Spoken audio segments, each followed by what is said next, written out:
Ahojte, vítam vás v ďalšej časti nášho podcastu a YouTube kanálu Riky a priatelia.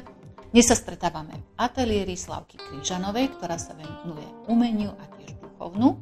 A Slávka nám dnes porozpráva o svojej nedávnej ceste do severnej Indii, konkrétne Rishikesh. A toto mesto je známe ako brána do Himaláji a je to svetové centrum jogy. Slávka nám porozpráva o svojej ceste, o čistnej kúre, tichu, ktoré mení človeka, aj o tom, čo si z Indie odniesla do svojho života. Ako vždy, na začiatku dávam krátku vizitu. Slávka Kryžanová je milovníčka rodiny, prírody a umenia.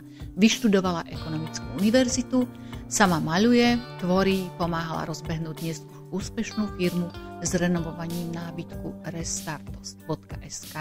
A jej cesta do Rishikeša nebola len cestou do Indie, bola to aj cesta k sebe.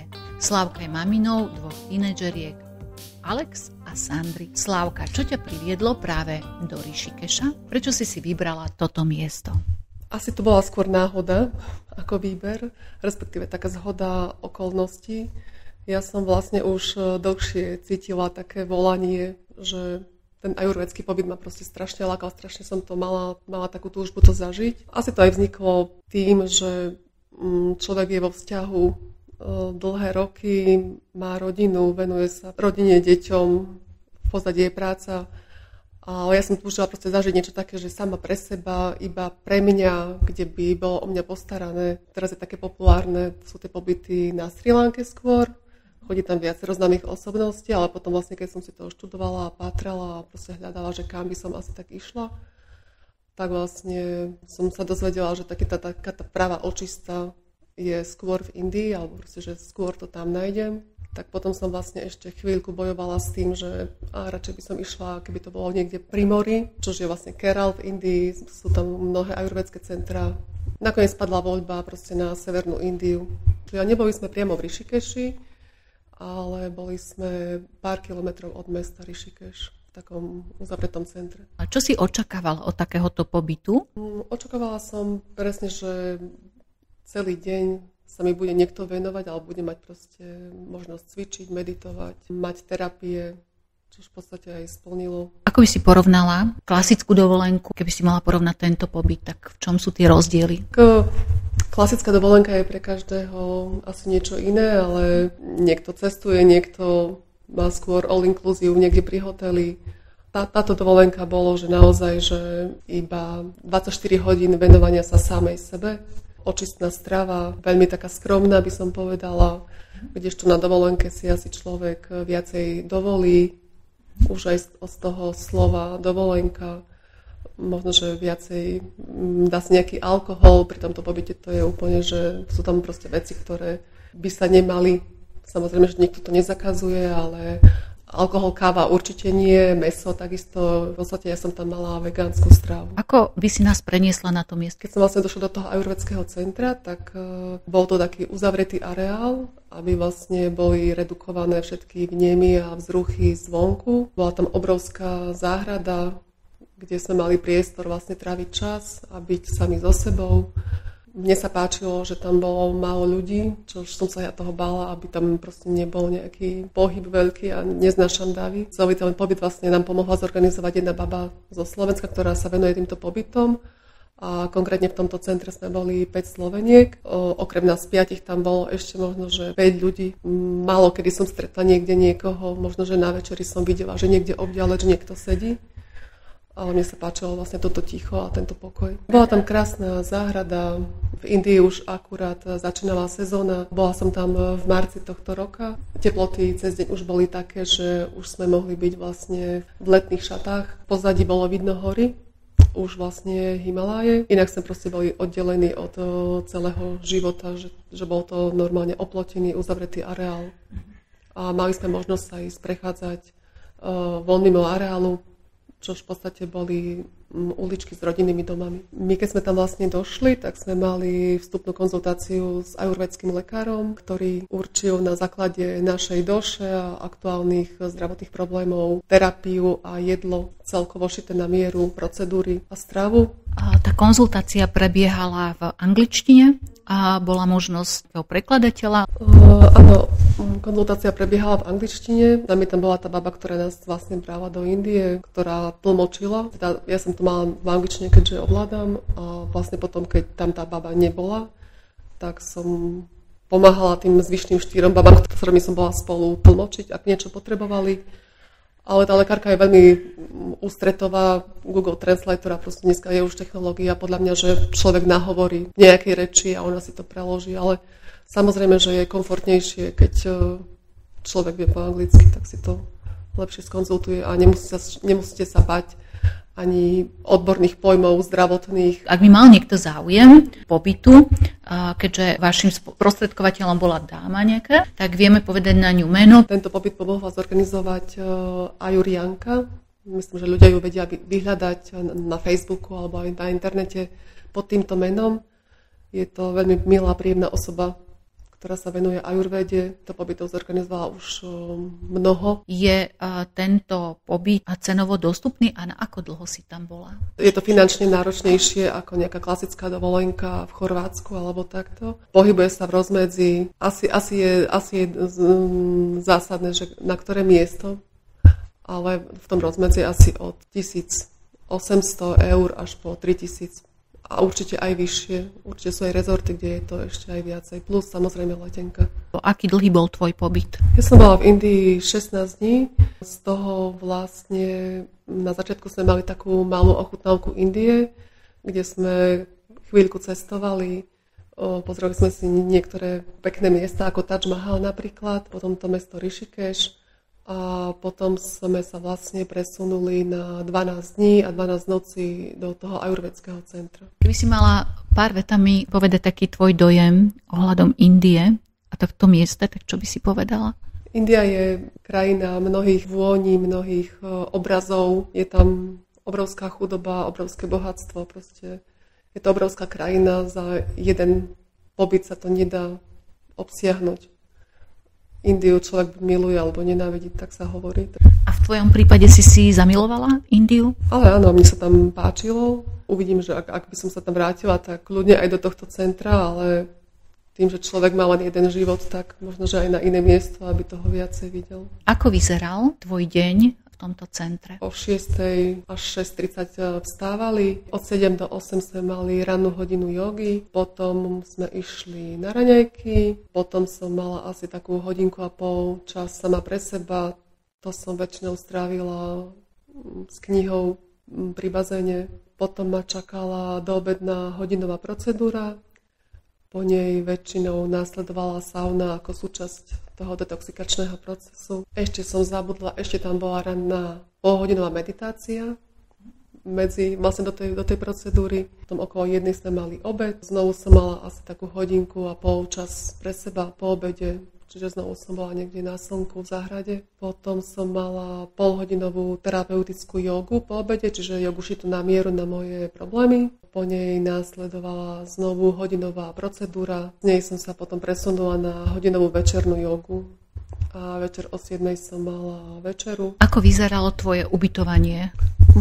Práve, že ten rezort alebo izby vyzerali veľmi európsky. Mala som normálnu hotelovú izbu, ktorá bola v trakte, kde boli tie procedúry, pretože to bolo, mali tam pár izieb v rámci toho rezortu. A ktorá procedúra sa ti najviac páčila? Asi je ťažko vypichnúť, že ktorá sa mi najviac páčila. Keď si to takto spätne sa na to pozriem, tak som vlastne za 12 dní absolvovala 24 hodinových procedúr, čož sa vždy smejem, že to mám na 2 roky dopredu, že tu si to nedovolím.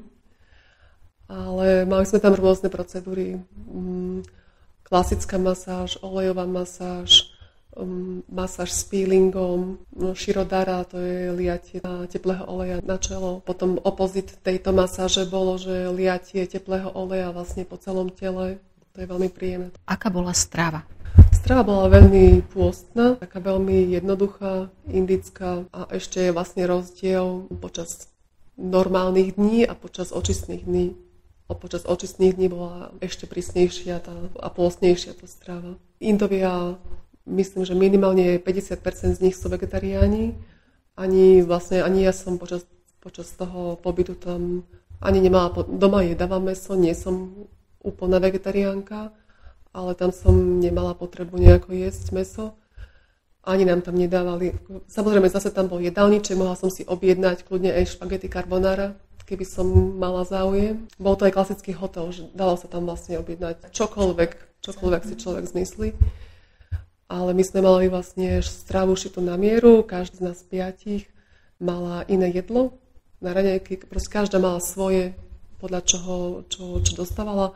Štandardne to bola nejaká indická placka z celozrnej, cicerovej, neviem akej inej múky, k tomu nejaká dusená zelenina a na obed takisto niečo, malá miska teplej polievky. V Indii som sa naučila, že mali by sme jesť toľko, koľko sa nám zmestí do 2 dlaní, čo znamená, že keď to porovnám proste s tým, čo sa u nás jedáva štandardne, tak podľa toho, aké máme dlane, tak toľko. Zobrala si niečo z tohto miesta tak, že to aplikuješ aj teraz po tomto pobyte?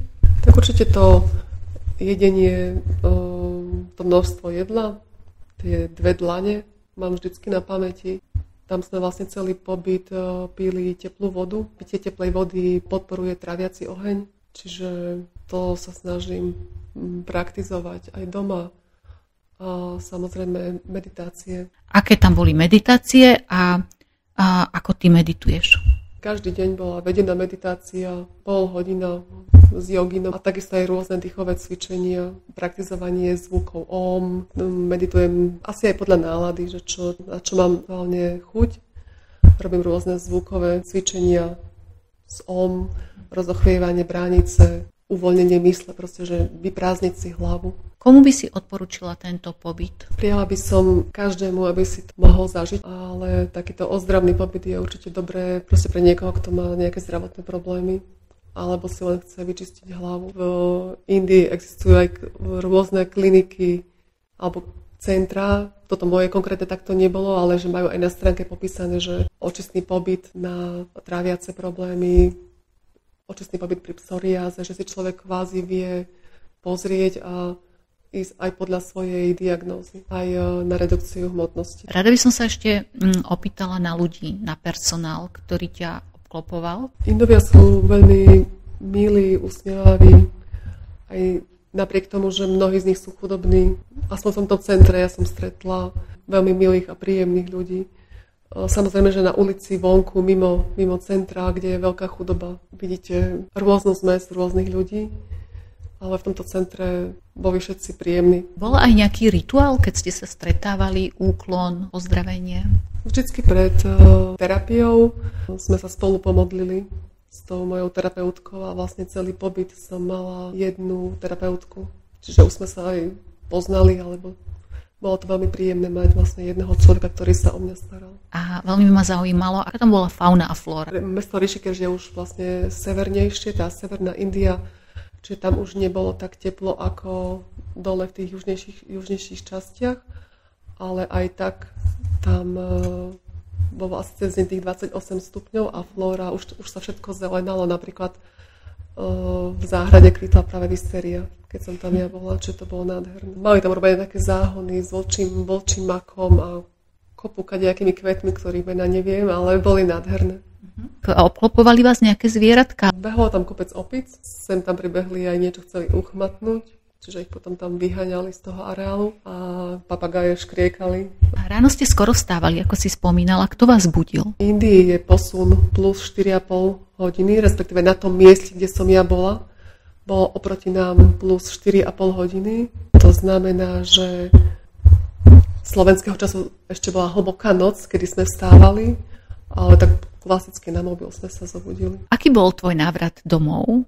Či ten pobyt splnil to očakávanie, že ťa nastavil na niečo nové? Alebo to nebola dostatočná dĺžka toho pobytu? Hovorí sa, že na taký pobyt by sa malo ísť aspoň na 21 dní, čiže aby nastala nejaká zmena. Ale ja chcem povedať, že ja som tam nešla s nejakými očakávaniami z nejakej veľkej zmeny, alebo ja som proste len mala túžbu to zažiť a darovať to samej sebe. A toto splnil. A viem, že si mamina 2 tínedžeriek. A ako zvládali kočky toto odlúčenie, keďže viem, že ste veľmi naviazané na seba? A myslím, že to v pohode všetko zvládli spolu, podelili si úlohy a dali to. Aké sú, Slavka, ďalšie tvoje plány, čo sa týka cestovania? Plánuješ nejaký takýto pobyt, aj podobný? Ja nie som veľký plánovač. Ja som taký spontánny človek, čiže určite mi niečo frnkne do nosa, ale mám samozrejme plány, čo chcem vidieť a kam ísť. Teraz aktuálne ma veľmi láka Madeira a Azory, kopec miest, ktoré vlastne ešte chcem vidieť a zažiť. Slavka, ďakujem veľmi pekne za tvoje rozprávanie o tvojom pobyte. Bolo to veľmi inšpirujúce. Ďakujem aj vám, že ste nás sledovali. Verím, že vás rozhovor zaujal. Ak áno, dajte odber, zdieľajte. Pozrite si aj ďalšie rozhovory na našom podcaste a YouTube kanáli Riky a priatelia. Budeme vám vďační aj za podporu. Môžete si kúpiť na našom e-shope www.rikyapriatelia oblečenie a doplnky. Ďakujeme za vašu priazeň a tešíme sa na budúce.